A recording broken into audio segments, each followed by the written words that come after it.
The golden light of Arrakis' twin suns bled through the stained glass windows of the Imperial Palace, casting fractured patterns across the marble floor. Paul Atreides sat motionless upon the lion throne, his fingers gripping the armrests with quiet desperation.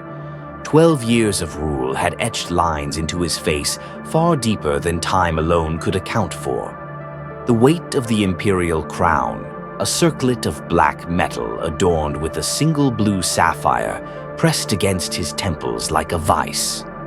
In the stillness of the throne room, Paul closed his eyes.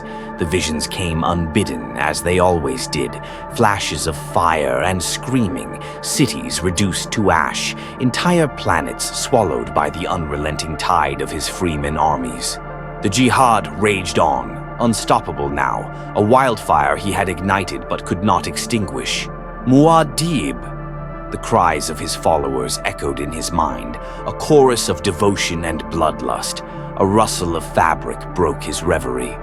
Aliyah, his sister, stood before him, her young face ageless and knowing. "They bring word from the southern deserts," she said, her voice too calm for the storm in her eyes. "The Tleilaxu delegation has arrived." Paul exhaled slowly. "And the gift they promised?" Aliyah's lips curled, not quite a smile.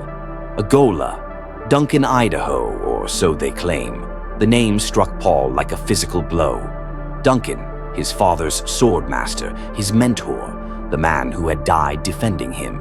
The thought of seeing that face again, animated by some Tleilaxu trickery, made his stomach twist.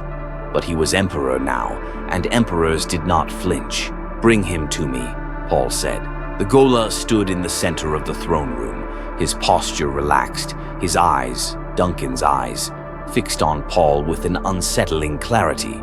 He looked exactly as Paul remembered, but there was something hollow behind that gaze, something that made the hair on Paul's neck rise. "You don't remember me," the ghola said, not a question. Paul clenched his jaw. "I remember Duncan Idaho." The ghola tilted his head, considering. "And do you remember what he died for? Or have the visions clouded that too?" A murmur rippled through the courtiers. Paul's grip on the throne tightened. Aliyah stepped forward, her voice sharp. "You overstep, ghola." The ghola only smiled. "Do I?"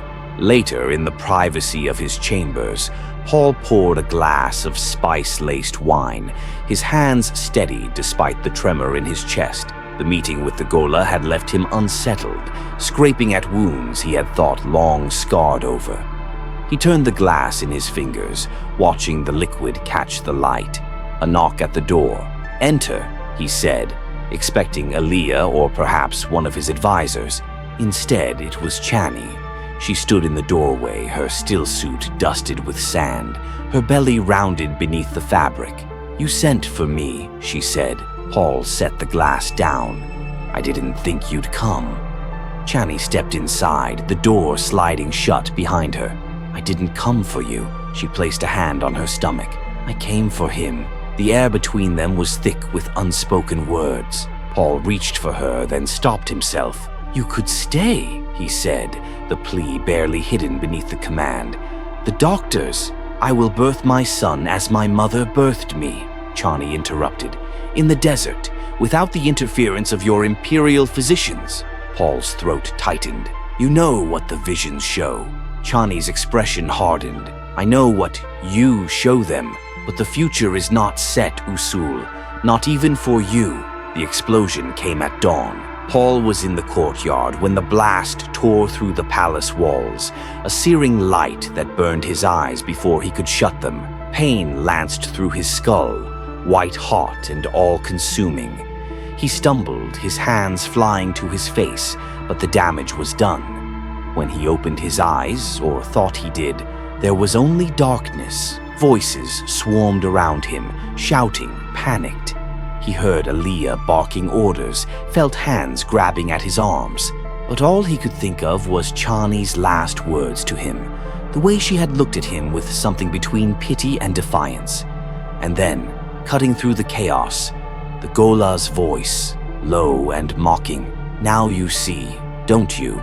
Chani died, as the visions had foretold, in childbirth, her body too weakened by the spice-rich diet the doctors had insisted upon. Paul knelt beside her bed, his blind eyes staring at nothing, his fingers laced with hers as her breathing slowed. "You chose this," she whispered, her voice already fading. Paul bowed his head. There was nothing left to say.